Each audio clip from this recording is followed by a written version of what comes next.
तो चलो, अबुल फजल देखो, आईने अकबरी के बारे में हम लोग पढ़ेंगे। आईने अकबरी के बारे में मुग़ल साम्राज्य और मुग़ल साम्राज्य में स्पेशली अकबर के शासनकाल का पता चलता है। आईने अकबरी को कौन लिखा था? तो अबुल फजल लिखा था। अबुल फजल कौन है? तो अकबर का दरबारी इतिहासकार है। उसके दरबार में जो इतिहास लिखता है, हिस्ट्री, वही है। ठीक है। तो आईने अकबरी कौन लिखा था? या अबुल फजल। अकबरनामा? कोई अकबरनामा पूछे अबुल फजल। या आईने अकबरी पूछे तो अबुल फजल। कौन लिखा था? अबुल फजल। इसको जो अबुल फजल है ना, ये आईने अकबरी या अकबरनामा को 42 साल में लिखा।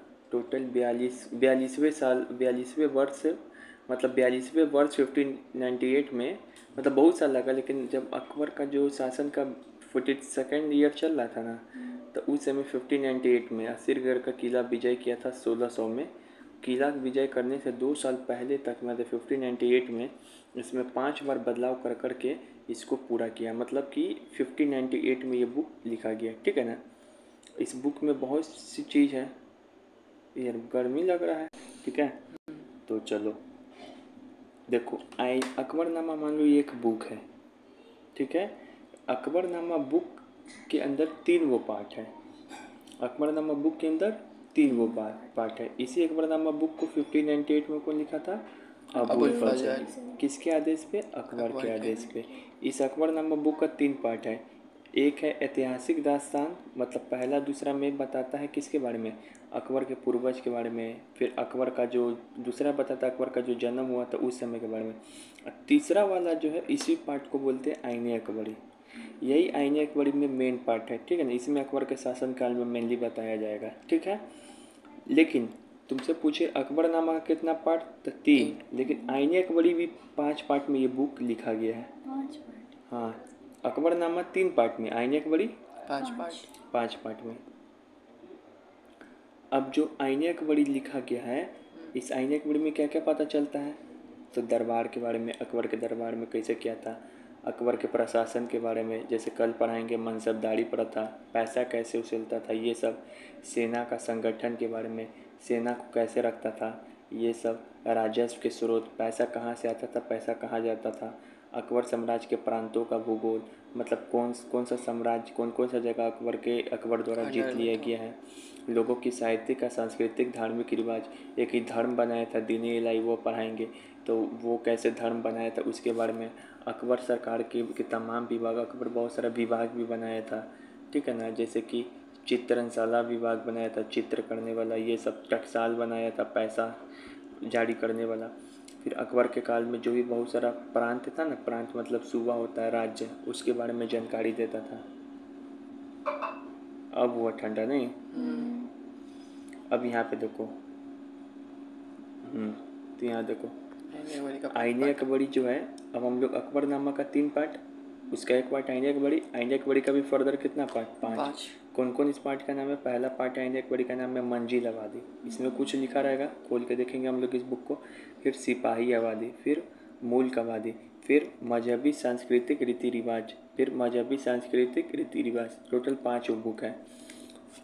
हाँ, एक ही नाम से, मंजिल आबादी, सिपाहाबादी, मुल्क आबादी और सांस्कृतिक रिवाज, सांस्कृतिक रीति रिवाज। ठीक है।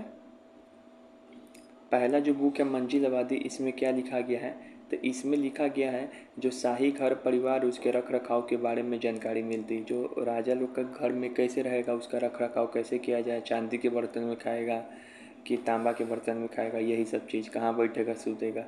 मंजिल आबादी, मंजिल का मतलब भी होता है घर, तो इसमें घर से रिलेटेड चीज़ दिया होता है। ठीक है, ये याद हो गया। फिर दूसरा है सिपाह आबादी। क्या है? सिपाह। सिपाह सब समझो सैनिक के लिए, सिपाही बोलते हैं सैनिक को। तो इसमें क्या है? सैनिक और नागरिक प्रशासन और नौकरी की व्यवस्था के बारे में, सेना के बारे में, कैसे नागरिक प्रशासन रहेगा, पुलिस कैसे रहेगा, चोर के ऊपर लगाम कैसे लगाएं, डाकू के ऊपर कैसे लगाएं।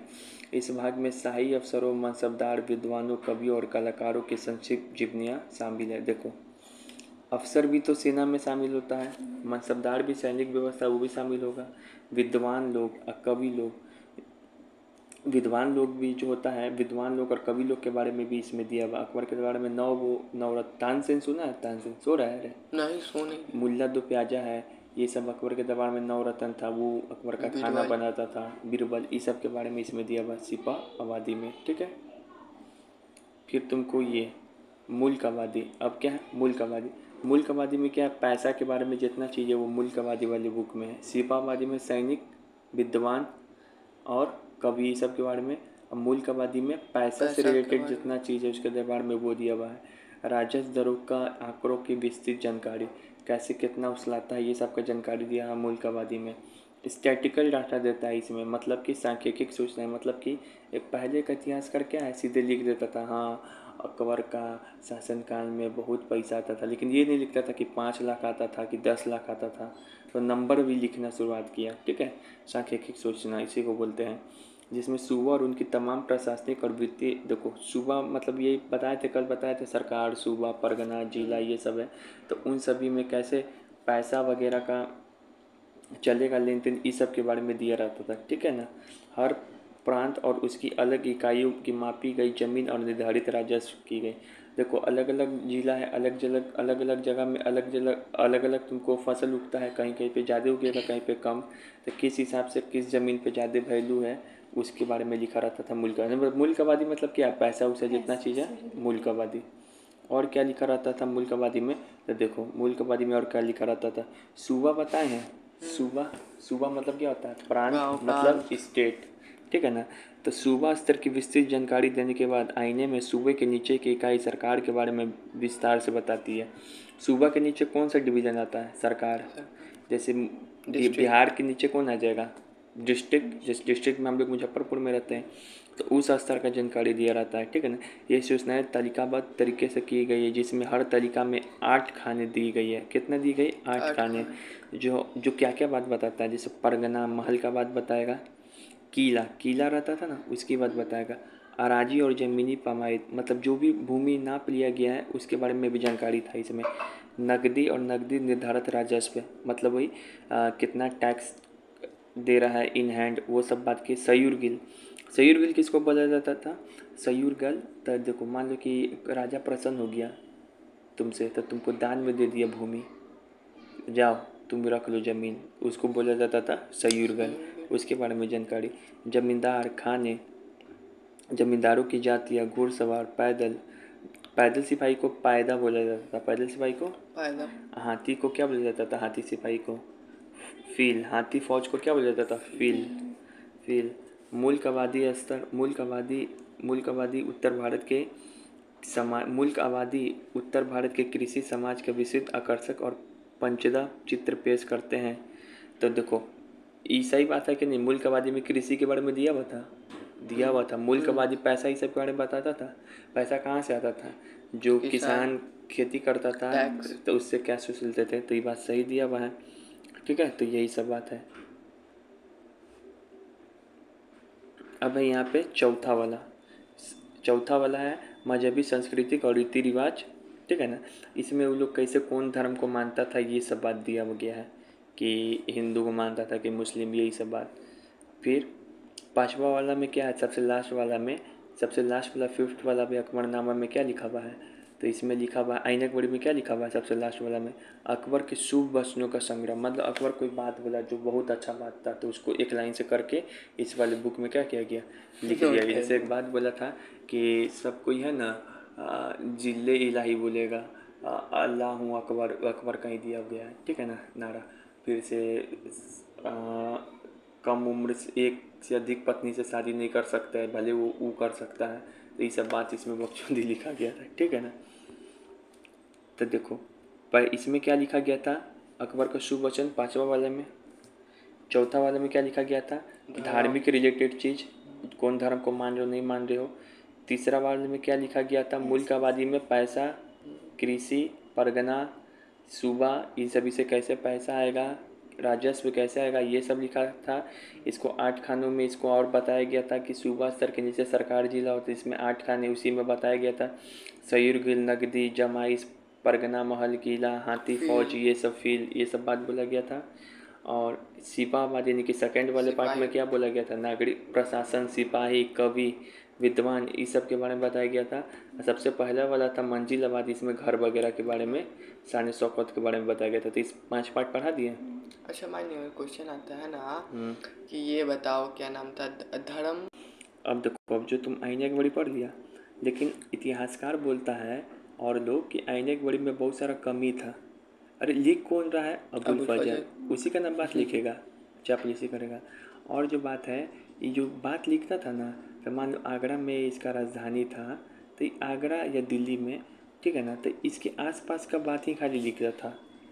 जबकि अकबर का साम्राज्य तो बहुत बड़ा था, तो यहाँ क्या हो रहा है, यहाँ तो गलत हो रहा है किसान के साथ, किसी के साथ, तो ये सब बात नहीं लिखता था, खाली आसपास में लिखता था। जैसे दिल्ली जाओगे तो दिल्ली बहुत विकसित है, बहुत हेवी हाई फाई जगह है यहाँ से, यहाँ के बनिस्पत।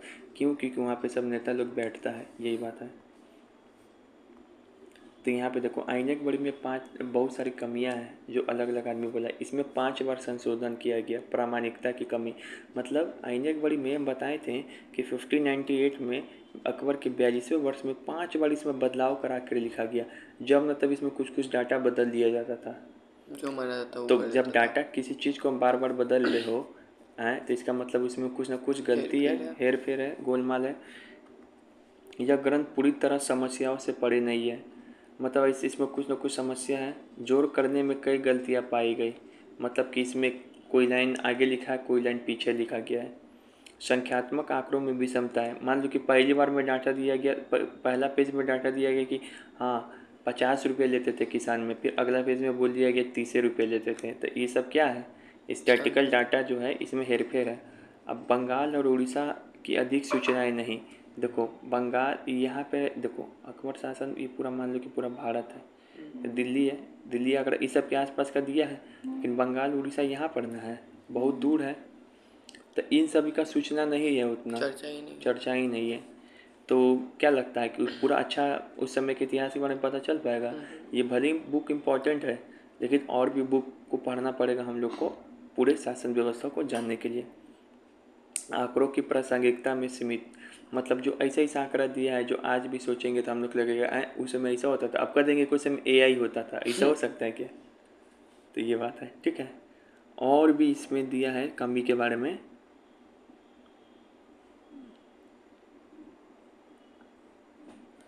जहां सूबों के लिए राजस्व आंकड़े बड़ी तफसील से दिए गए, वहीं उन्हीं इलाकों से कीमती और मजदूरी जैसे इतने महत्वपूर्ण मानदंड इतने अच्छे से दर्ज नहीं किए गए।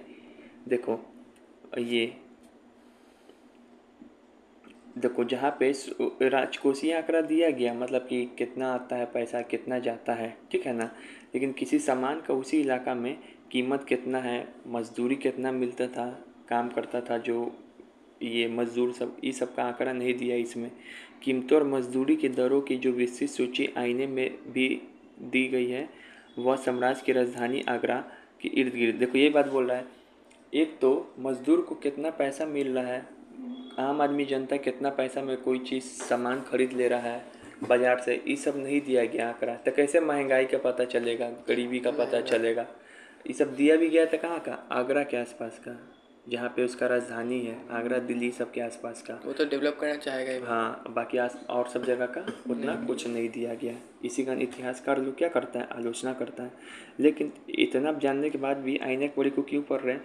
क्योंकि इसमें एक बहुत ही खास बात ये बताता है, ये हर एक चीज़ को है ना डाटा के रूप में बताता है, स्टैटिकल डाटा के रूप में, मतलब लिखता है 50, 100, 5000 ऐसे ऐसे करके। जब किसके पहले का इतिहासकार लोग है ना लिखता था बुक, तो खाली राजा का लिखता था कि राजा गया, ये लड़ाई किया, उसको मार दिया, ये किया, उसको किया, वो किया, 5 वो शादी किया, 4 बच्चा हुआ, 4 बच्चा अपने में लड़ लिया, तो यही लड़ाई पीट देता था। जबकि इसमें क्या है, दे रहा है कि टैक्स कैसे कलेक्ट हो रहा है, धर्म कैसे था, सारा बात इसमें दे रहा है, वो भी डाटा के फॉर्म में दे रहा है। तो ऐसा करने वाला ये पहला था। ये इसी का ये बुक क्या है, अबुल फजल, इम्पोर्टेंट है, ठीक है। अब देखो, अब जब ये तो अकबर पहले था, अकबर जब मर गया बहुत दिन बाद हो गया, तब मुगल जब ख़त्म हो गया तो इसका कौन आएगा भारत में, अंग्रेज। कौन आएगा, अंग्रेज। तो हम लोग पे शासन करेगा। तो अंग्रेज भी देखा इतना इंपॉर्टेंट बुक है तो इसका अनुवाद कराएगा ना, अनुवाद मतलब ट्रांसलेशन कराएगा। ये तो लिख के गया था, ये सब कौन भाषा में, फारसी में लिख के गया, तो कौन भाषा में, फारसी तो ना हम लोग को आता है ना अंग्रेज को आता है। तो अंग्रेज क्या करेगा, फारसी से इसको किस में कन्वर्ट करेगा, इंग्लिश में। फारसी से किस में कन्वर्ट करेगा, इंग्लिश में।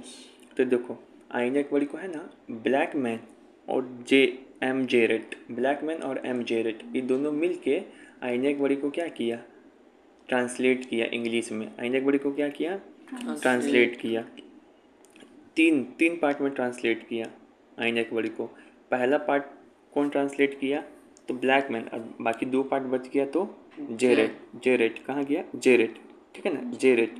और जो है किया, और फिर कौन वहाँ पे कौन संस्था को दे दिया ये दोनों।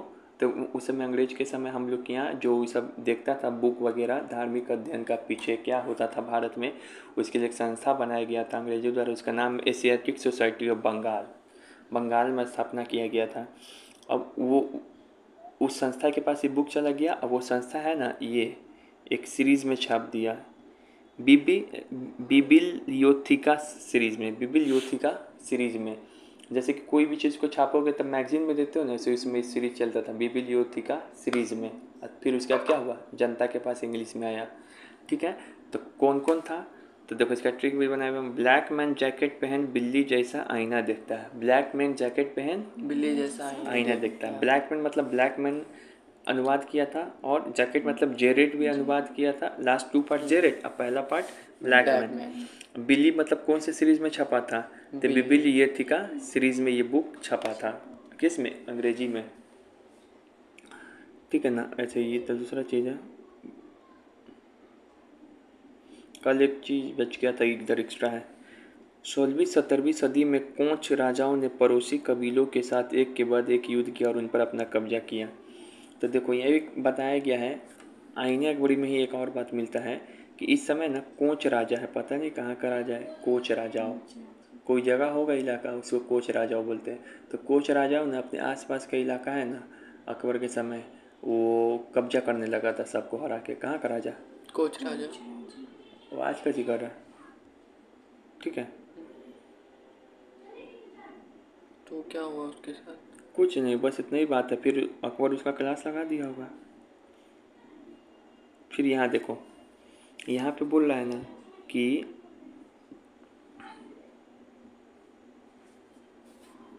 पहाड़ पे है ना, आईना के बड़े में पता चलता है कि पहाड़ है, नीचे अवध है, तो वो ज़मीन है। तो पहाड़ से लोग है ना व्यापार करने आता था अवध में। अवध मतलब मैदानी जगह है, पहाड़ी लोग व्यापार करने आता था। ये अबुल फजल ये बात बोलता है, ठीक है ना। तब पहाड़ी कबीलों से क्या होता था, व्यापार भी होता था, ठीक है ना। ये लोग क्या क्या का व्यापार करता था, तो मोटे मोटे घोड़े बकरों पीठ पर लेके आता था, बहुत सारा सामान लेके आता था, ठीक है ना। जैसे कि सोना चांदी तांबा शीशा कस्तूरी मिर्ग सुरगार, ये सब बातें को इम्पोर्टेंट नहीं है, ठीक है ना। हल्दी उल्दी दिस दैट यहाँ से इम्पोर्टेंट है। ये देखो ये इम्पोर्टेंट चीज़ है, एक टर्मिनोलॉजी है, ये बहुत इम्पोर्टेंट है, इसमें मज़ा भी आएगा। देखो एक शब्द होता है जा हाँ, एक शब्द होता है जमींदार और एक होता है जागीरदार। इस दोनों में समझना है शब्द, जमींदार किसको कहेंगे और जागीरदार किसको कहेंगे, ठीक है।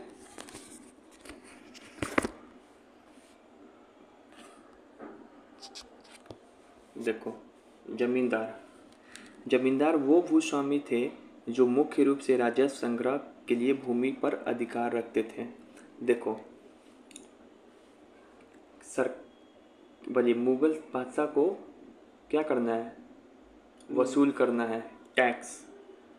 तो वो क्या करता था, जमींदार के माध्यम से टैक्स वसूल करता था, ठीक है ना। तो ये जिसके पास बहुत सारा लैंड हो वही तो जमींदार है, ठीक है ना। इसका मेन काम क्या था, टैक्स कलेक्ट करना, मेन काम क्या था, टैक्स कलेक्ट करना। अब ये जमींदार बहुत सारा अधिकारी के माध्यम से क्या करेगा, टैक्स कर। मान लो तुम्हारे पास बहुत ज़मीन है, उस पर तुम बसाया हुआ सबको, तो तुम थोड़ी ना चल जाएगा। जैसे हम हैं, जैसे आलोक अंकल है यहाँ पे हैं, तो वो ज़मींदार है, तो रेंट वो थोड़ी लेने जाते हैं, क्योंकि आदमी सब जाता है, जैसे पानी के लिए हम जाते हैं, तो क्या हो गया, हम लोग अधिकारी हो गए। तो वही बात है, ठीक है ना। उसके बाद वो किसानों और मुगल राजू के मध्यस्थता के रूप में काम करता है। किसान से लेके टैक्स अपने अधिकारी के माध्यम से और राजा को पहुंचा देता। ठीक है ना।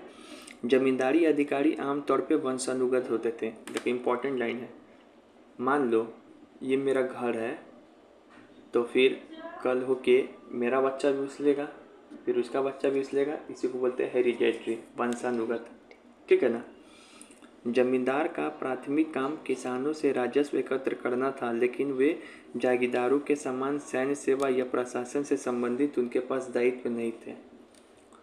इसका बस एक वो काम है जमींदार का, टैक्स कलेक्ट कर लेंगे। ये वो पढ़ाएंगे आगे जागीरदार।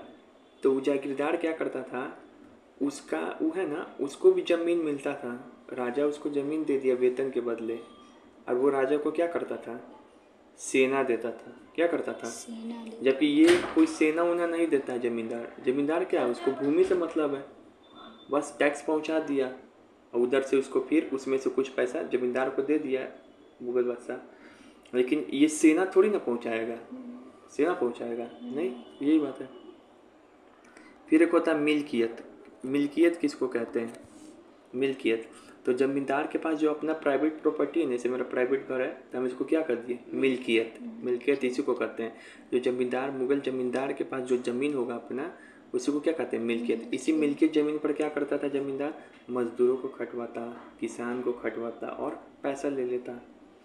जमींदार का ताकत इस बात से आता था कि वे अक्सर राज्य की ओर से कर वसूल करता था और इसके बदले उसे वित्तीय मुआवजा मिलता था। देखो यही बात है, उसको शासक कह दिया कि जाओ तुम कर वसूलो, ताकत है उसके पास, और भी ताकत का कारण बताएंगे। तो पैसा कुछ ले वहाँ से ले लिया और उसके बदले राजा भी उसको पैसा देगा। ठीक है। फिर यहाँ पे देखो, सैनिक ताकत उन्हें यह काम करने में सफल बनाता। जमींदार के पास अपना सैनिक टुकड़िया, किला, घुड़सवार, तोपखाना, पैदल सैनिक। देखो अब उस जमींदार है तो उतना उसके पास पावरफुल होगा ना, बाहुबली टाइप का आदमी होगा, तो भले वो अपना सेना का इस्तेमाल राजा को लिए नहीं कर रहा, लेकिन अपने लिए कर रहा है ना, वो सेना रखेगा ना, कोई नहीं देगा तो मार दे, पिछवाड़ा फुला देगा। ठीक है ना। तो इसके पास अपना सेना रहता था, लेकिन वो सेना युद्ध के लिए नहीं है, टैक्स उसे लेकर डराने धमकाने के लिए है। किला होता था, घुड़सवार होता था, तोपखाना सब रखे बता भौकाल बनाने के लिए। ठीक है। आईने अकबरी बोलता है, आईने अकबरी कि मुगल भारत में जमींदारों की मिली जुली सैनिक शक्ति इस प्रकार थी। मतलब पता है, आईने अकबरी बोलता है कि जमींदार लोग के पास देखो कितना घुड़सवार था। अगर पूरा मुगल काल के जमींदार को मिला दे तो उन लोग के पास 3,84,558 घोड़ा था, 3 लाख के आसपास, जबकि वो अपना पर्सनल यूज़ के रखा हुआ है। राजा को जरूरत होगा तो सेना नहीं देगा। ठीक है। फिर पैदल सैनिक कितना था, तो 4 लाख के आसपास। हाथी था 1800, तोप था 4000 और नाव था 45। तोप खाना, तोप से बारूद भर के नहीं मारते हैं। ठीक है। तो 3 लाख घोड़ा, पैदल सैनिक 4 लाख, हाथी 1863, तोप 4000 और नाव 4500। ये सब रख रखा है भोकाल टाइट करने के लिए, औड़ा बनाने के लिए। इसके बाद देखो, समसामयिक दस्तावेज से मालूम लगता है कि जंग में जीते जमींदार की उत्पत्ति का संभावित स्रोत रहा है। देखो उस समय का जो समसामयिक मतलब उस समय के दस्तावेज मतलब डॉक्यूमेंट, आखिर ये जमींदार आया कहाँ से अपने मने। तो देखो उसके पास भगवान थोड़ी आके दिए होंगे, ले बेटा ये ज़मीन तुम्हारा। हाँ, कोई ना कोई ज़मीन पे कब्जा कैसे हुआ होगा। तो पहले लोग लड़ता था, आज लड़ के एक दूसरे से ज़मीन छीन लिया, काबू कर ले रह गया, वही ज़मींदार हो गया। लेकिन ये तो हो गया जिसके पास लड़ के, लेकिन क्या कोई और प्रोसेस है जमींदार पहले कैसे जमींदार बना होगा, तो और प्रोसेस है। जैसे मान लो कि लड़ता तो वही था जो ऊंची जाति का था या फिर राजपूती सब था पहले, यही सब क्षत्रिय। लेकिन जो निचली जाति से बताया था कि कल एक अहीर देखा था, पशु पालन करके दूध बेच बेच के वो अमीर हो गया था, अपना ओहदा ऊपर कर दिया था। और भी कारण है, जैसे बंगाल में किसान पशुचारी वो कैसे देखो जमींदार बना। तो ये देखो निचली जाति के लोग कैसे जमींदार बन गए। तो नया ज़मीन को बसा कर, मान लो जंगल बाड़ी है तो जंगल उंगल को साफ कर दिया, नया ज़मीन बसा लिया तो उसका ज़मीन हो गया। अधिकारों के हस्तांतरण से, मान लो कोई ज़मींदार पहले से है, वो दे दिया, जा तू ये ज़मीन बहुत दिन तक मेरा सेवा किया, जा तोरा लिख दे रहे हैं, तब उसका ज़मीन हो गया तो वो ज़मींदार हो गया। राज्य के आदेश से, मतलब कोई राज्य दे दिया कि जा वो पूरा ज़मीन तुम लोग का है, साफ़ किया है, इसमें से 10% ज़मीन तुम लोग का। ज़मीन खरीद बिक्री कर, मान लो किसी से खरीदिए लिया तो भी तो उसका ज़मीन हो गया। तो खरीद बिक्री कर अधिकार से राजा आदेश दे देगा या नया ज़मीन बना के, ठीक है। उस खरीद बिक्री में उस टाइम पे डॉक्यूमेंटेशन होता था, सब होता था। पट्टा कबूलियत जारी करता था शेरशाह। जमींदार किसानों का शोषण करने वाला। अब ये हो गया कि ज़मीन कैसे हो गया, लेकिन देखो जमींदार किसान का शोषण करता था, ये बात सही है। उसको तो टैक्स उसूलना तो ज़्यादा से ज़्यादा ना उछलेगा, ठीक है ना।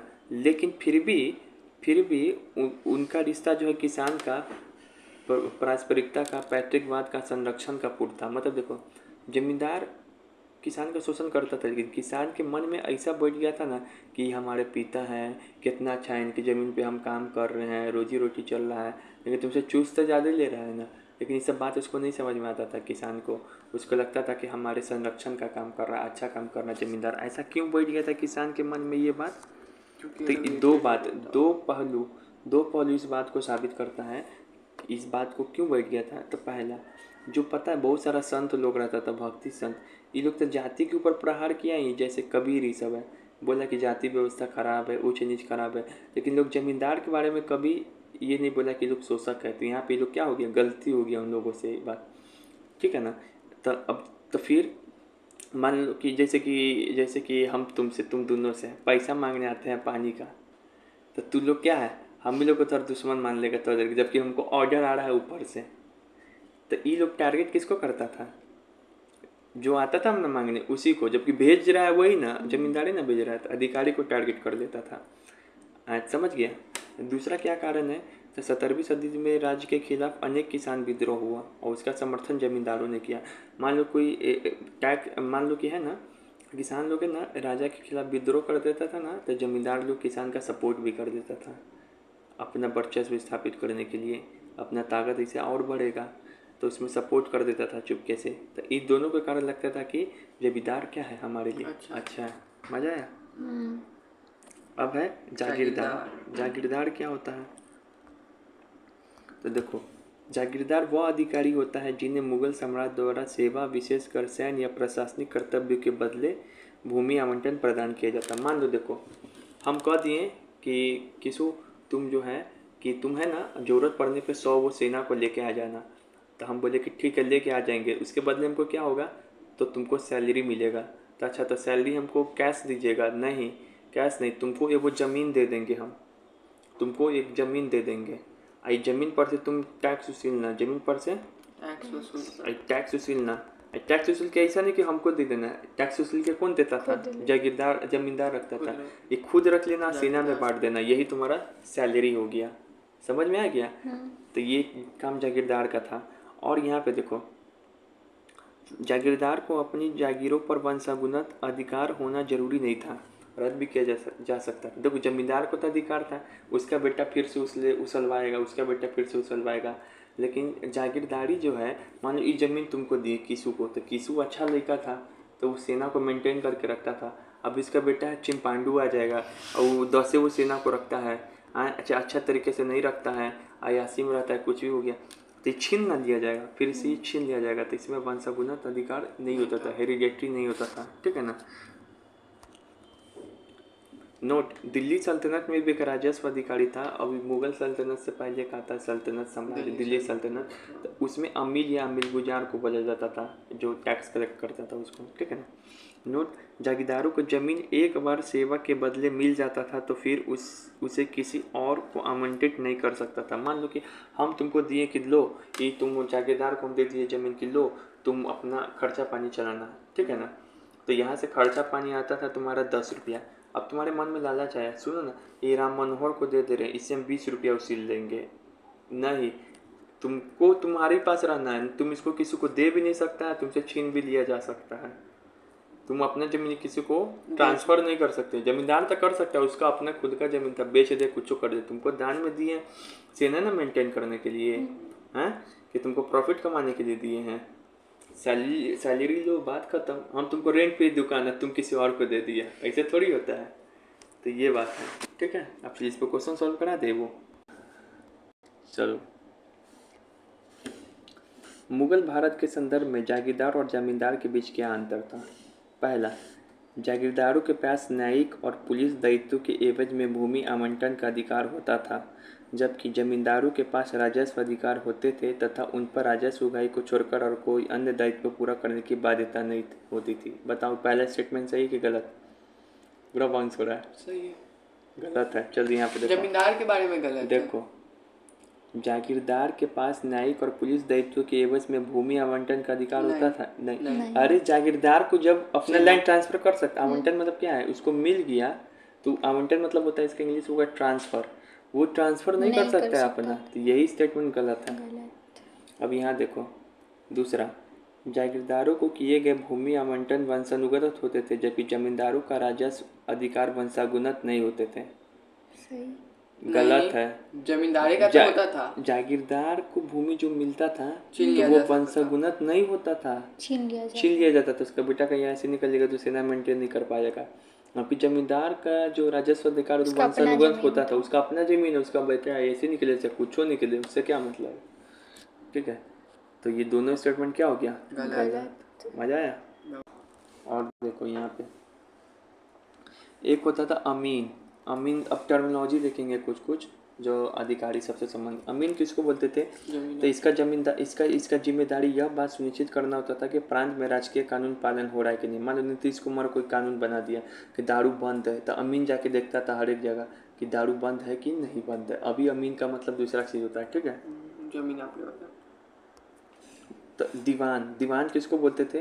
तो देखो, मुगल साम्राज्य में राजस्व आकलन और वसूली के लिए राज्य के लिए एक प्रशासनिक तंत्र खड़ा करने की आवश्यकता हुआ, तो इसलिए दीवान पद का भर्ती किया गया। पहले दीवान पद नहीं था, लेकिन जैसे जैसे देखो मुगल साम्राज्य बढ़ता चला गया, तो किससे कितना टैक्स लिया जाए, ज़मीन से कैसे लिया जाए, तो ये सब डिसाइड करता था दीवान, आकलन करता था। ठीक है ना, कैसे वसूल किया जाए।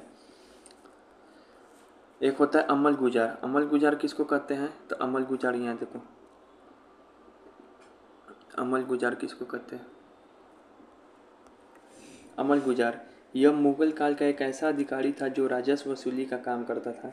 अमल गुजार मतलब ये भी अधिकारी जो क्या करेगा? टैक्स लेगा। देखो जमींदार इसी सबको न बेचता है टैक्स लेने के लिए, तो अमल गुजार क्या है? अधिकारी जो घर घर जाके टैक्स। हम क्या है तुम लोग? अमल गुजार।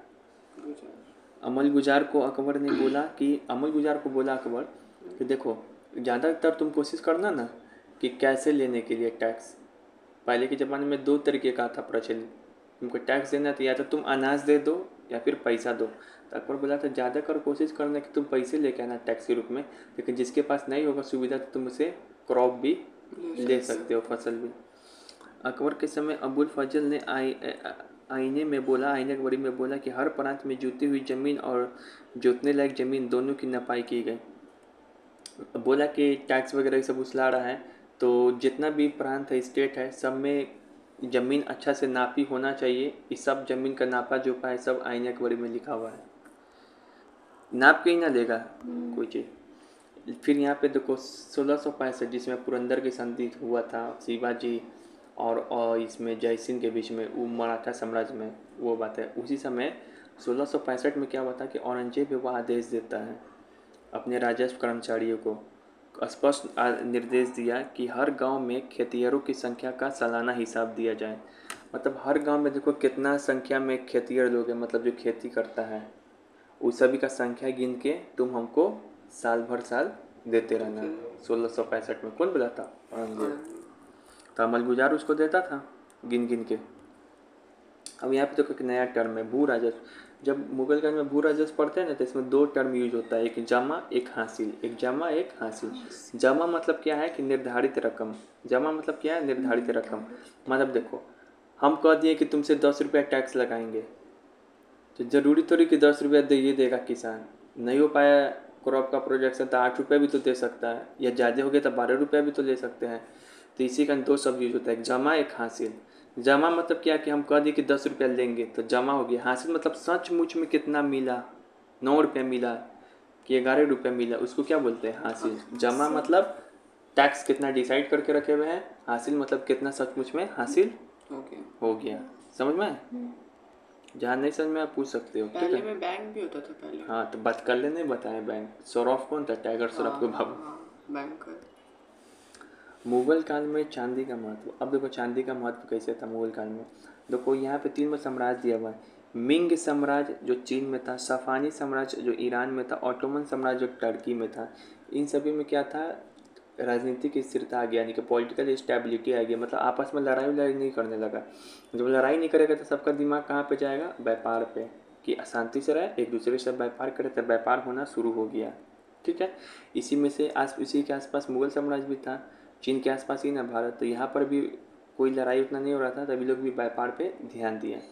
फिर क्या हुआ, उतनी देर में क्या हुआ कि नई दुनिया की खोज होने लगा, यूरोप के साथ व्यापार होने लगा, एशिया का। इसमें भारत से भी क्या होता था कि भारत से भी व्यापार होने लगा। भारत में क्या होता था कि भारत कपड़ा देता था यूरोप को, और वहाँ से बहुत सारा चांदी आता था। चांदी यहाँ पे नहीं मिलता था उतना, बाहर से आता था, सब झोला में भर भर के आता था चांदी।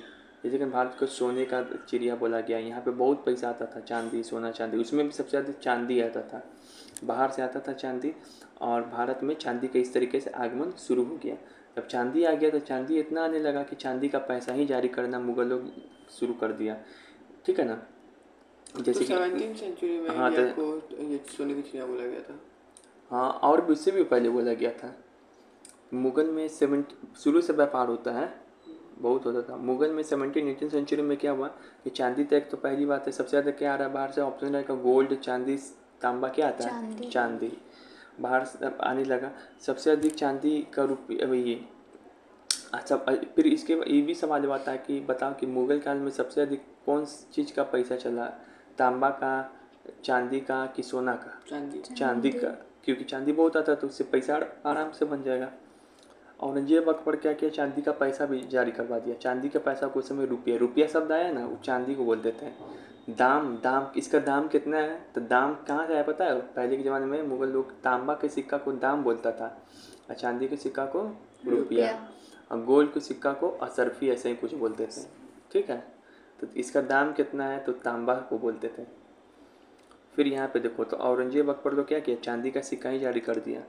अब ये सब बात पता कैसे चल रहा है, आईने अकबरी से नहीं, आईने अकबरी से तो पता चल ही रहा होगा, लेकिन एक और ब्रिटिश कर एक इटालवी यात्री यहाँ पे आया था घूमने से, मार्को पोलो इटालवी यात्री आया था। उसी तरीके से मुगल काल में 1690 में 1690 लगभग किसका पीरियड हो गया, अकबर के बाद का पीरियड हो गया, बहुत बाद का पीरियड हो गया। अकबर तो 1605 में ही मर गया था। जहांगीर के बाद, औरंगजेब के भी बाद का हो गया। हाँ, औरंगजेब के बाद का हो गया, 1686। शाहजहां के टाइम का, शाहजहां पहले ना, औरंगजेब के टाइम का, औरंगजेब के टाइम के आसपास। तो इस समय क्या था, जोवानी कोरेरी इटालवी यात्री थे। ये बोला कि भारत में सारे जगह के से पैसा दुनिया का घूम के भारत में आके जमा हो जाता है, ये स्टेटमेंट दिया था। यहाँ पे बहुत चांदी तांबा आता है, तो इस बात को भी हम लोग विश्वास कर सकते हैं। जब बाहरी आदमी भी बोल रहा है तो सही बोल रहा होगा, भारत का क्यों तारीफ करेगा कि चांदी आके यहाँ पे आ जा रहा है। ठीक है ना, तो जवानी कोराड़ी, ऐसे कौड़ी का मतलब पैसा होता है, इसे भी याद कर सकते हैं। ठीक है, अब हो गया। अब यहाँ पे हम लोग 5वां क्वेश्चन सॉल्व करेंगे, खत्म आज का बात। गरवास cultivated land around which region, Vrindavan. ये छोड़ी इंपॉर्टेंट क्वेश्चन है, ये important question. Indicate which of the following statement is not correct. कल हम जाति पंचायत बताए थे, हाँ, उसके आप क्वेश्चन है। तो जाति पंचायत क्या करता था, इसके पास सिविल अधिकार था, ठीक है ना, लेकिन इसके पास सिविल अधिकार मतलब मेहरारू बेवफा हो गई, ये सब मामला सुनना, झगड़ा हो गया आपस में, ये सब मामला सुनना, पैसा चुरा लिया, ये सब मामला सुनना। लेकिन क्रिमिनल अधिकार नहीं था कि कत्ल कर दिए, तो ये सब मामला सुनने का अधिकार इसके पास नहीं था जाति पंचायत के पास। तो यही बोल रहा है, ये स्टेटमेंट सही हो जाएगा। यहाँ पे लिखा कि जाति पंचायत के पास क्रिमिनल मामले में भी सुनवाई करने का अधिकार था, क्रिमिनल नहीं था, सिर्फ सिविल मामले में। ठीक है ना, जाति panchayat mediated in consolidated claims in the land milk, ये छोड़ो। ठीक है, तो यही वो बात सिखाना था। ये बताओ, द जमींदार has a huge land is called, जमींदार के पास जो अपना निजी प्रॉपर्टी लैंड था उसको क्या बोलते थे, पता था? क्या पीते हम लोग, हाँ, मिल्कियत। जमींदार के प्रॉपर्टी को बोलते थे कि जमींदार कि मुगल अधिकारी के पास जो प्रॉपर्टी था उसको बोलते थे जमींदार के पास जो था मिल्कियत। इसी पर किसान लोग को बैठाता था। अच्छा ये बताओ, with which of the following methods of zamindari constitution was done in the Mughal period. तो इसका हिंदी समझा दे रहे। जमींदारी कॉन्स्टिट्यूशन मतलब होता है कि किस तरीके से जमींदार लोग जमीन पे कब्जा किया बताओ। एक तो था तरीका कि लड़ाई मारपीट करके, सेना वर्चस्व स्थापित करके। दूसरा यहाँ देखो लिखा हुआ है कॉन्सिडरेशन ऑफ न्यू लैंड्स, साफ सफाइया करके और एक दूसरे से खरीद के, तो ठीक है। और ट्रांसफर ऑफ राइट, हाँ, अधिकार कोई किसको दे दिया, जाओ ये जमीन अब से तुम्हारा है। With the order of state, राजी कह दिया, ऑर्डर दे दिया, जाओ ये जमीन तुम्हारा है, तो ऑल ऑफ दिस हो गया। ठीक है, इस मेथड से कौन किया था, निचली जाति के लोग कहाँ, एक एग्जांपल ही बताए थे, बंगाल के किसान पशुचारी। फिर यहाँ पे देखो which one of the following tribes in Punjab were engage in oversee land between, देखो हम बताए थे कि ओवरसी ट्रेड होता था, ओवरसी मतलब समुद्र पर व्यापार होता था, चांदी आता था। तो इसमें एक बहुत भयंकर एक जाति था, वो बहुत ही व्यापार में संलिप्त था, जो भारत अफगानिस्तान के मध्य समुद्र से भूमि के रास्ते होकर व्यापार करता था। तो कौन जनजाति था, ये नहीं पढ़ा लेकिन समझ जाए, लोहानी जनजाति। कहाँ, लोहानी। पटना में जाएगा तभी भी लोहानी पूरे वो। फिर यहाँ पे देखो निम्नलिखित में से किस शब्द का प्रयोग मुगल काल में जमींदार की व्यक्तिगत भूमि के लिए होती थी, मिल्कियत, इसका व्यक्तिगत मतलब personal land. Which of the following official in Mughal empire was responsible for collecting land revenue, Mughal काल में कौन सा अधिकारी है जो भू राजस्व उसीलने के लिए उत्तरदायी था, कौन, हम क्या थे, अमल गुजार, अमील गुजार, समझ में गया। अमीन कौन था, अमीन कौन था, नीतीश सरकार क्या बोलता था, कानून फॉलो करना, जो राज्य में कानून फॉलो कर पाए। सी, ठीक है, कितना मजेदार से पढ़ाया जा रहा है, तुम लोग को पूरा फील आ रहा है, कोई फील नहीं करा सकता इतना। फिर मुगल काल में कल का सवाल है, बताता हूँ, ऊपर देखो मुगल काल में विलेज का जो प्रमुख होता था उसको क्या बोलते थे, विलेज बताए भी थे, मुखिया और मुकद्दम और मंडल, रानू मंडल नहीं बताए थे, कुछ याद नहीं तुम लोग को, मुकद्दम और मंडल, खुद मुकद्दम चौधरी, ये सब वहीं से आया है सब। जमींदारों के पास विशाल भूमि थी, उसको क्या बोल रहे थे, मिल्कियत थी, तो हो ही गया। कितना वाली क्वेश्चन। आईने अकबरी का तीसरी पुस्तक मुल्क आबादी का संबंध किससे, ये बता दो, इसमें ऑप्शन भी ठीक है। मुल्क आबादी में कौन सा चीज लिखा था, पैसा वाला बताओ। हाँ, पैसा वाला, मुल्क कैसे चलता है, पैसा से ऐसे याद कर सकते हो, तो क्या होगा, पैसा वाला। एडमिनिस्ट्रेशन वाला किस में होगा, सिपाहवादी, उसमें कभी हाँ कभी वो सबका भी, हाँ। किसान वाला बीसी में आ जाएगा, मुल्क आबादी में। कल्चर एंड ट्रेडिशन, वो तो फोर्थ वाला में आ जाएगा। चलो अब ये बताओ अकबर की शुभ बातें किस में शामिल है, कौन वाला आईने पर, सबसे लास्ट वाला में लिखा हुआ, फिफ्थ ऑफ आईन, मतलब एक्चुअल सिंग ऑफ अकबर, कुछ बात बोलता था। अब ये बता दो आईने अकबरी के कितना पार्ट है, ऊपर देखो आईने अकबरी के, तो याद ही है, मैं 5 पार्ट। अकबरनामा का तीन, बहुत बढ़िया। मेन बुक है अकबरनामा, इसका 3 पार्ट है, इसी में एक बुक है आईने अकबरी, इसका 5 पार्ट है। बहुत बढ़िया, तू लोग पूरा समझ गया है, इतना टफ से देखो, मोस्ट बीबीआई भी लिखे हुए हैं। ठीक है, तो आज